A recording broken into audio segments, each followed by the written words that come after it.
Carolina rig. Pretty little fish. Nice 2.5, 2 3/4. So fish is sitting on a real shallow sandbar.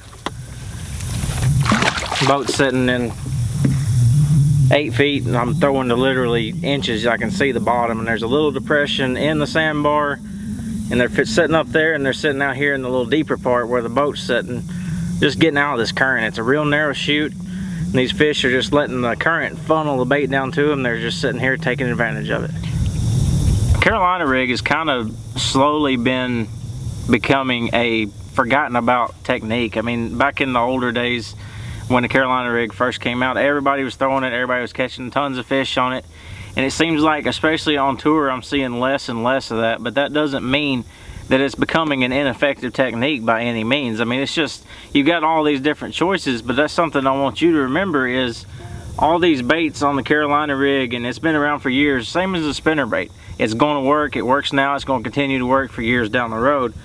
At the Cup last year, I actually used it to start my schooling fish. I come in second at Wheeler, and I would throw it out there just to get the school fired up and get them to chasing each other. When you'd catch one, they start schooling, chasing bait, and then I catch a bigger fish. Carolina rig is not always your tournament winner, but it's definitely a limit filler. And that's what the name of the bait is that I'm throwing on it here at the Mississippi River, is the Big Bite Baits Limit Maker. This one's actually, the color I'm throwing is Vegas Flash. It's a green pumpkin with like a blue swirl with some red flake in it. Again, 3/4 ounce tungsten weight, swivel, 2-foot leader, 2 Gamakatsu round bend hook. I mean, that's pretty much your standard run of the mill. I like to throw it on 16-pound Sunline Sniper, nothing too big to where it really impedes the action of the bait. That's something about this, that just glides around in the water. It doesn't have the weight trying to pin it down to the bottom. So when you rig it on a Carolina rig, it just kind of comes up and flutters, especially in all this heavy current we got. The rod is something that's very crucial to a Carolina rig too. You want something with quite a bit of length.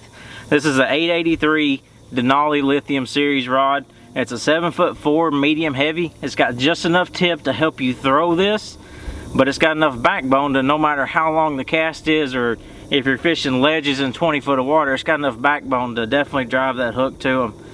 And the reel, I like a high-speed reel. This is a Daiwa Tatula SV reel, 7.3 to 1.